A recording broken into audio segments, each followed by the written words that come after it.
तो दोस्तों मैं हूँ अभी अपनी ऑब्जर्वेटरी में और मैं अगर आपको दिखाऊं तो यहाँ पे है हमारा वेस्ट और ठीक यहीं पे हमें दिखने वाला है हमारा कॉमेट जिसका नाम है C/2025 A6 लेमन।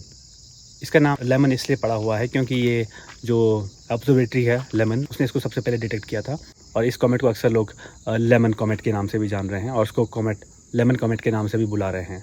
और आप देख सकते हैं कि वेस्ट में किस तरीके का हाल है आसमान का और यही स्टोरी इसकी रही है लगभग 1-2 हफ्ते से। वेस्ट में या तो बहुत ज़्यादा बादल होते हैं या बहुत सारा हेज़ होता है, लेकिन कल आसमान साफ़ था और वेस्ट भी एकदम क्लियर था और मैं काफ़ी फॉर्चुनेट था कि मैंने इसको कल कैप्चर कर लिया।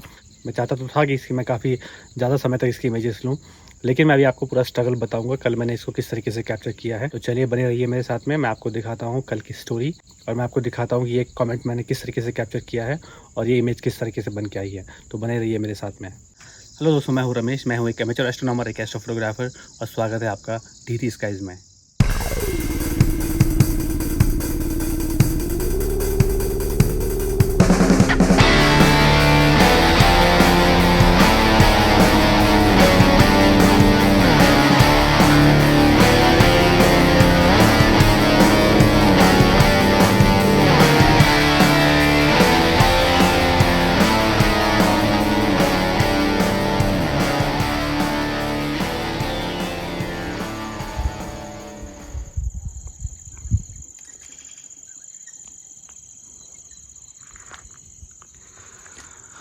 आज जो ये कॉमेट लेमन है वो मून की ही सीध में लगभग ये यहाँ पे एकदम एग्जैक्टली यहाँ पे वेस्ट है, तो ये तकरीबन मून की ही सीध में होना चाहिए लगभग यहाँ पे। चलो देखते हैं, मैंने टाइम लैप्स यहाँ पे लगा दिया है देखने के लिए कि ये एग्जैक्टली है कहाँ पे। और जैसे ही थोड़ा सा डार्क होगा, वैसे आज यहाँ पे काफ़ी सारा हेज़ है, आप देख सकते हैं काफ़ी सारे बादल हैं। तो जैसे ही यहाँ से थोड़ा ये साफ़ होगा तो हमें कॉमेट यहाँ कहीं दिख जाना चाहिए। तो समझने वाली बात ये है कि ये कॉमेट्स इतने खास क्यों होते हैं।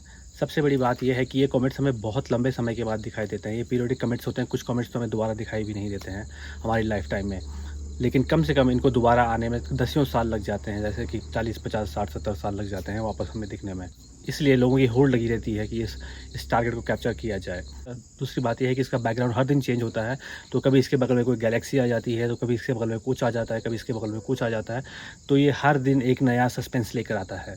पहली रात को तो मैं सोच रहा था कि शायद ये हमें नंगी आंखों से दिख जाएगा या फिर कैमरे के लेंस में आ जाएगा, जैसे 55 mm का जो किट लेंस होता है। मेरे पास सोनी अल्फा 5000 है, मुझे लगा कि उसमें कैप्चर हो जाएगा, जैसे कि पिछली बार वाला कॉमेट कैप्चर हो गया था मेरे से। लेकिन ऐसा कुछ नहीं हुआ, मुझे वो बिल्कुल नहीं दिखाई दिया। पहले से मैंने काफ़ी कोशिश करी कि मैं सोनी अल्फा 5000 जो मेरा कैमरा है उससे मैं कैप्चर कर लूँ और कम से कम उसका लोकेशन जान लूँ कि कहाँ पे है, बट लेकिन मेरी पूरी शाम बेकार चली गई और मैं उसको फिगर आउट भी नहीं कर पाया कि ये एक्चुअली था कहाँ पे।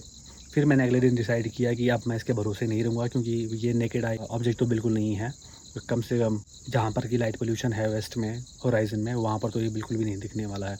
फिर मैंने सोचा कि अब लास्ट मेरे पास ऑप्शन है कि मैं सीधा टेलीस्कोप से इसको कैप्चर करूं, क्योंकि टेलीस्कोप कम से कम लंबा एक्सपोजर लेके इसको प्लेट सॉल्व करके इसको सही जगह पे पॉइंट कर सकता है और फिर मैं इस टारगेट को कैप्चर कर सकता हूं।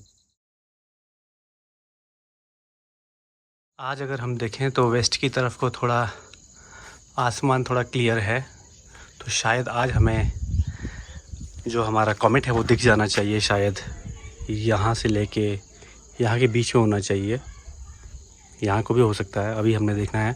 कल मैंने कोशिश करी थी लेकिन एक भी फ्रेम में कैप्चर नहीं हुआ, क्योंकि उस तरफ को बहुत ज़्यादा धुंध थी। आज आसमान एकदम क्लियर हुआ है, शायद इन बादलों की वजह से। और मैं अपना डेटा भी कंप्लीट करने वाला हूँ एक टारगेट का। फिर उसके बाद तो कल से बिल्कुल भी एस्ट्रो फोटोग्राफी पॉसिबल नहीं होगी, क्योंकि चाँद काफ़ी बड़ा हो जाएगा कल से। तो आज कम से कम हाइड्रोजन अल्फ़ा, और शुरुआत में हाइड्रोजन अल्फ़ा और बाद में मैं ऑक्सीजन 3 का डेटा कलेक्ट कर सकता हूँ आज। तो चलिए, मैं सोच रहा हूँ कि मैं अपना टेलीस्कोप यहाँ पर लगाऊंगा और टाइम लैप्स मैं बिल्कुल यहीं पे लगाऊंगा, ताकि उस तरफ का इतना बड़ा टाइम लैप्स आ सके। तो चलिए शुरू करते हैं। इसको कैप्चर करने में कुछ समस्याएं भी होती हैं, जो बड़ी अगर मैं बताऊं तो सबसे बड़ी बात यह है कि जैसे कि मैंने आपको बताया कि बहुत समय बाद आते हैं, तो लोगों में बड़ी होड़ लगी रहती है इसको कैप्चर करने की। दूसरी बात इसमें यह है कि क्योंकि ये अक्सर होराइजन्स की तरफ दिखाई देता है, अगर मैं यहाँ पर बताऊँ ये लगभग यहाँ पर होता है, तो आपको सेटअप करने का टाइम बहुत कम मिलता है। तो ये इसका सबसे बड़ा चैलेंज होता है। जब तक आप सेटअप करते हो तब तो काफ़ी नीचे होराइज़न में चला जाता है, क्योंकि ये टारगेट्स यूजुअली हमें होराइज़न में दिखते हैं, या तो अर्ली मॉर्निंग दिखते हैं या फिर सनसेट के बाद दिख रहे होते हैं। तो सनसेट के बाद वाले ज़्यादातर अस्त हो रहे होते हैं, और जो मॉर्निंग के समय पे हमें दिखते हैं वो उग रहे होते हैं, क्योंकि उसके बाद सूर्य निकल आता है। और ये लगभग एक काउंटडाउन होता है हमारे और उस कॉमेट के बीच में। तो इक्विपमेंट्स आपको हमेशा टाइम पे सेटअप कर लेने चाहिए। अगर आपको हाई फोकल लेंथ में इसको कैप्चर करना है जैसे टेलीस्कोप से, तो आपको उसको पहले से ही पोलर अलाइनमेंट का आपको इंतज़ाम करना पड़ेगा। सबसे बेस्ट है कि आप अगर किसी सिक्योर जगह पे जाएँ, वहाँ पर अपना टेलीस्कोप लगा लें। पहली रात को आप पोलर अलाइन कर लें अच्छी तरीके से, अपने स्कोप को ऐसे ही आइडल छोड़ दें। अगले दिन अगर आप सीधे सीधे जैसे ही अंधेरा होता है, तो आपका टाइम वेस्ट नहीं होगा पोलर अलाइनमेंट करने में। आप सीधा सीधा जाके उस टारगेट को, अपने कॉमेट को कैप्चर कर सकते हो। जिनके पास ऑब्जर्वेटरी है उनके लिए तो काफ़ी आसान होता है ऐसा करना, लेकिन जिनके पास ऑब्जर्वेटरी नहीं है उनके लिए थोड़ा चैलेंजिंग रहता है।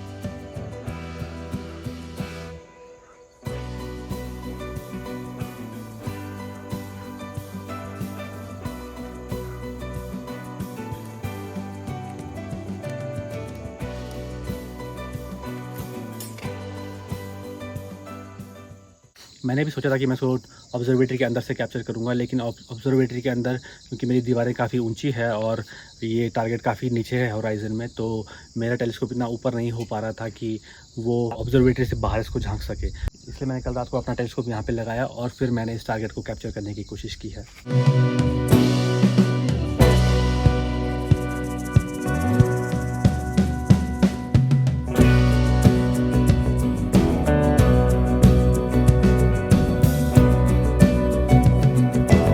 स्टेला वीटा डिवाइस कम से कम 6-7 महीने बाद यूज़ कर रहा हूँ। पहले तो मैं उसमें एकदम एक्सपर्ट तो हूँ नहीं, क्योंकि ये एकदम नया डिवाइस है, तो मुझे काफ़ी समय लगा इसको सेटअप करने में। सब कुछ भूल गया था कि मैंने इसको किस तरीके से लास्ट टाइम सेटअप किया था 6-7 महीने पहले, तो उसमें काफ़ी समय मुझे लग गया। पूरा अलाइनमेंट फटाफट से हो गया था, लेकिन उसके बाद मुझे टारगेट ढूंढने में और उसको सेंटर करने में, जब मैंने उसको सेंटर कर भी लिया, तो उसके बाद मुझे अपना सीक्वेंस स्टार्ट करने में काफ़ी सारी मशक्क़तें करनी पड़ी, क्योंकि मुझे समझ में नहीं आ रहा था। मैं भूल गया था कि ये मैंने किस तरीके से किया, लेकिन फॉर्चुनेटली वो सब कुछ सेटअप हो गया था अंत में। और फिर मैं तकरीबन ज़्यादा नहीं तो कम से कम 30 मिनट की इमेजेस मैं ले पाया। फिर मैंने अपना टेलीस्कोप वगैरह अंदर रख दिया और मैं फिर घर चला गया।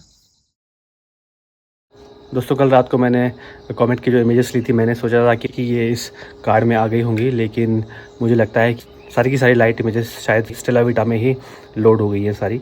तो अब मुझे वहाँ जाना पड़ेगा। इस पेन ड्राइव के चक्कर में मुझे कल रात को 2-4 चक्कर वहाँ से घर काटने पड़े, घर से लेके ऑब्जर्वेटरी तक। कभी मैं चाबी भूल जाऊँ, कभी मैं कुछ भूल जाऊँ। और घर आके जब मैंने देखा तो इसमें कुछ भी नहीं था। अब मुझे ऑब्जर्वेटरी जाना है, कुछ फ्लैट फ्रेम्स लेने हैं, और साथ में उस डेटा को भी मुझे फिगर आउट करना है कि मैं कैसे उसको इस कार्ड में लूँगा या फिर अपने कंप्यूटर में लूँगा। तो मैं जाऊँगा ऑब्जर्वेटरी और उस डेटा को निकालूंगा और फिर उसको प्रोसेस करने की कोशिश करूँगा। अगली सुबह जब मैं उठा तो मुझे ध्यान आया कि मैंने तो फ्लैट्स तो लिए ही नहीं हैं, और स्टेला वीटा में मैंने इससे पहले कभी फ्लैट्स लिए नहीं हैं। तो उसके बाद मैं फिर से ऑब्जर्वेटरी में आया और फिर मैंने अंदर ही फ्लैट्स लिए। हालांकि फोकस थोड़ा चेंज हो जाता है इतने समय में, टेम्परेचर वगैरह से ये सारे फैक्टर्स होते हैं, लेकिन मैंने किसी तरीके से अपनी इस इमेज के लिए फ्लैट्स कलेक्ट किया है।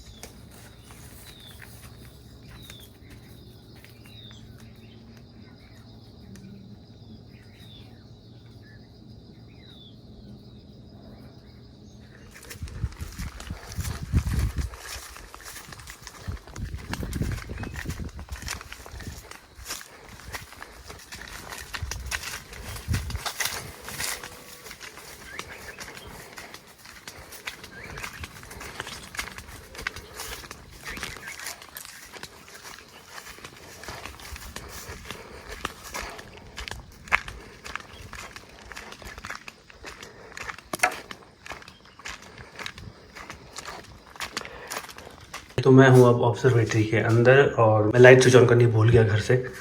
तो अब यहाँ पे इलेक्ट्रिसिटी है नहीं, तो फॉर्चुनेटली मेरे पास मेरा पावर बैंक है, मैं उससे इसको पावर दे रहा हूँ। और अब मैं ये स्टार्ट हो चुका है और अब मैं उसको जो मेरा फ्लैट पैनल है उसको मैं यहाँ पे लेके आऊँगा और फिर यहाँ से फ्लैट लेने की कोशिश करूँगा।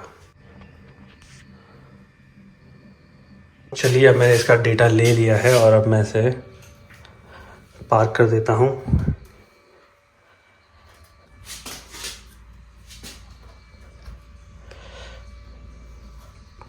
ये एडवांटेज होता है जो नॉर्मल कन्वेंशनल माउंट होता है, आप उसको सीधे मूव कर सकते हैं, जबकि इन हार्मोनिक माउंट्स में आप इसको कुछ भी मूव नहीं कर सकते हैं। खैर, इसके अपने एडवांटेजेस भी हैं। बंद कर दूं और अब मैं घर जाता हूँ, इसको प्रोसेस करता हूँ। आज मैं एक बार फिर से ट्राई करूँगा, क्योंकि अब मैं थोड़ा प्रैक्टिस मैंने कर लिया है और आज शाम को मैं इसको फिर से ट्राई करूँगा, कोशिश करूँगा इसको कैप्चर करने की। मैंने इस डेटा को प्रोसेस किया है PixInsight WBPP में, यानी कि वेटेड बैच प्री प्रोसेसिंग में, और फिर उसके बाद उसको मैंने पोस्ट प्रोसेसिंग किया है PixInsight में ही। उसका टोटली डिफरेंट प्रोसेस है। अगर आपको ये प्रोसेस जानना है तो आप मुझे कमेंट कर सकते हैं, मैं आपके लिए ये प्रोसेस का एक वीडियो बना के आपके लिए पोस्ट कर सकता हूँ। तो मैं आपको दिखाने वाला हूँ वो इमेज जो मैंने कल रात को कैप्चर करी है। ये 60 सेकंड के तकरीबन मैंने 30 इमेजेस ली थी, जिसमें से कि 2 ख़राब थी, तो 28 इमेजेस थी लगभग। इसमें सारे फ्लैट्स, डार्क, बाइसेस, सारे फ्रेम्स इसमें हैं। और फिर मैंने ये डेटा प्रोसेस किया है और ये इमेज बनाई है। उम्मीद है कि आपको ये इमेज पसंद आई होगी। अभी मैं इसको दोबारा से कोशिश करूँगा इसको कैप्चर करने की। जब दोबारा से होराइज़न क्लियर होगा, जब मैं दोबारा इसको कैप्चर करूँगा तो मैं उसकी इमेज डेफिनेटली पोस्ट करूँगा अपने इंस्टाग्राम में। तो जो लोग मेरे साथ इंस्टाग्राम में नहीं जुड़े हैं तो मुझे पहाड़ी एस्ट्रो के नाम से इंस्टाग्राम में ढूंढ सकते हैं और आप मेरी वो इमेज वहाँ पे भी देख सकते हैं। इसके अलावा भी मैं बहुत सारे अपडेट्स स्टेटस के रूप में और बाकी चीज़ों के रूप में अपने इंस्टाग्राम में देता रहता हूँ, तो आप मेरे इंस्टाग्राम से भी जुड़ सकते हैं। तो दोस्तों, मुझे उम्मीद है कि आपको ये वीडियो पसंद आया होगा। अगर आपको पसंद आए तो प्लीज़ लाइक करें, सब्सक्राइब करें, अपने दोस्तों के साथ में शेयर करें।